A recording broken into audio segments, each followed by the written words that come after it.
This is going to be film 1 on, this is an H&R Pardner Pump stock that I'm going to do a polish and clean job to try to smooth the action. I'm going to rack it a couple of times here just so I can do a film 1 and a film 2 just to see if there's any remote difference.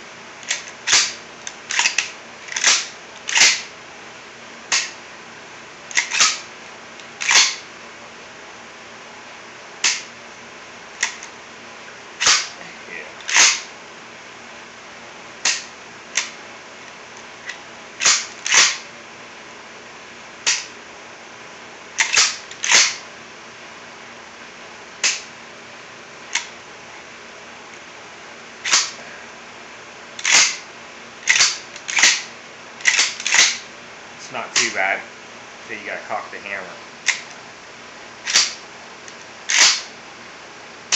So we'll polish the hammer up too, we'll try and make that a little more easier. Alright, this is video 2 on the H&R Pardner Pump clean and polish job. And I didn't record the job because it would have been like a 15-20 minute video. But it's simply pop 2 pins out, pull trigger assembly out, unscrew your magazine tube, pull your barrel out, and then from there you'll be able to pull your forearm along with your bolt. And what I did from there was I did the whole bolt, first starting off deburring all the edges that were rough, also removing the paint and also polishing the side of the bolt, the bottom half of the bolt where the hammer actually gets pushed back, along with the bottom side. As you cock that back, the top of the hammer is actually rubbing the bottom of the bolt. Also deburring this edge here, because when you cock this back, it actually rubs that. And that's why the majority of them have their paint removed, just because of that edge is sharp. And then also, get a good shot of it. The front of the bolt here, that's where your casing actually has to slide up on and get so it can get behind the extractor. We took and polished that, and also took and polished the barrel there and the rough edges around it, mainly focusing on the top part of the inside of your barrel there, because when you cock it back and you go like that, see if I can get it,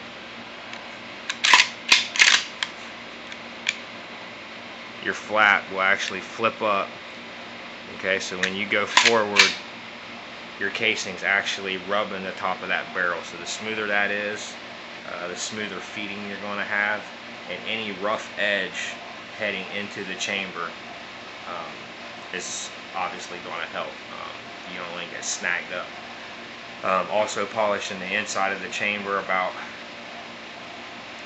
yay far down in there, so that when you actually fire off your round, your casing actually don't get stuck in the chamber.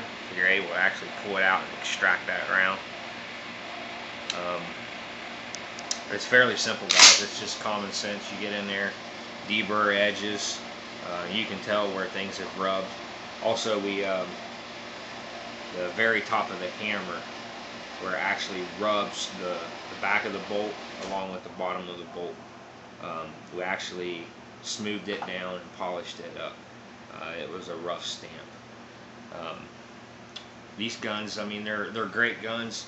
I shot the hell out of mine before I even decided to do anything to it.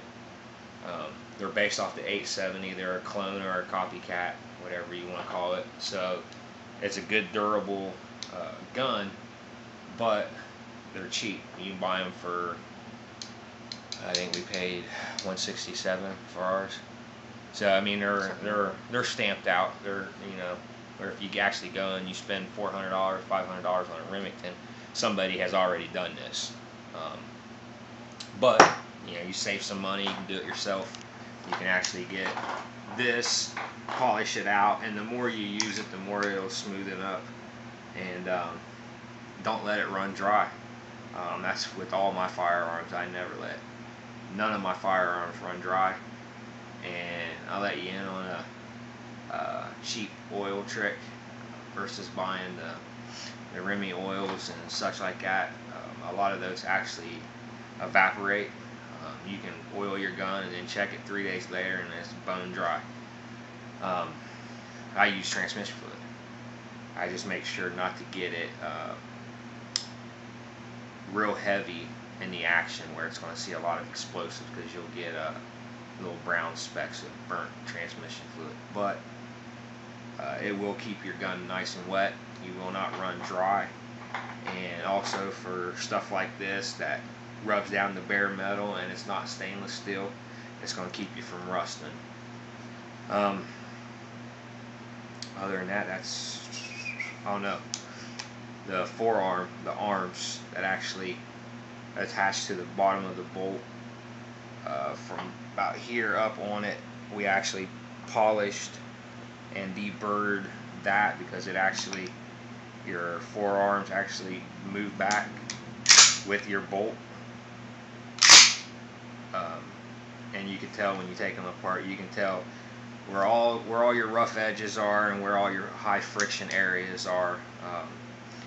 And if you got a Dremel with a little grinding wheel, and you're going to be using Scotch-Brite and wire wheel. Other than that, you guys got any questions? And you can tell from my first video,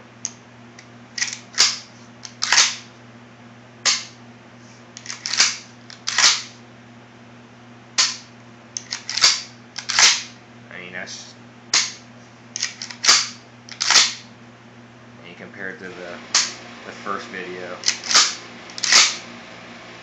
I mean, that's, you're not going to get much better than that. And it is such a slight difference, like I was saying. I think I was saying in my other video that your average guy's never ever going to even notice it. I mean, you buy this gun and you're just every now and again shooter, you'll never know. And you might not care neither. But for your guys that do shoot a lot, you know, that makes a world of difference.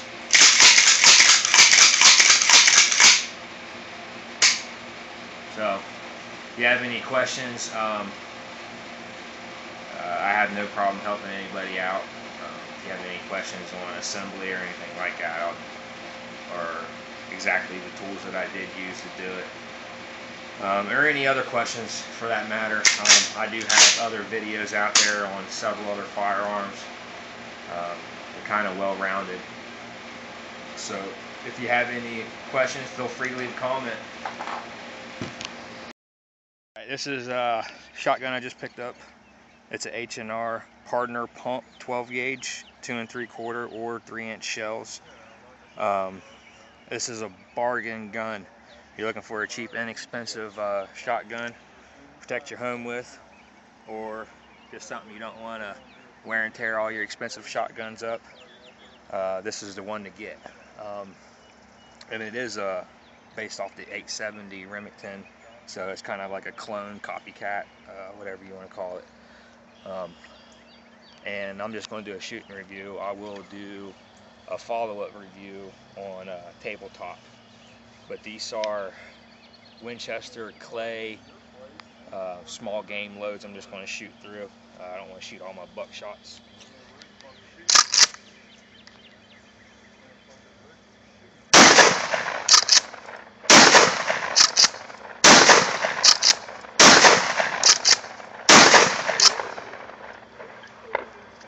That's it. H&R bargain gun, less than $200. Get some.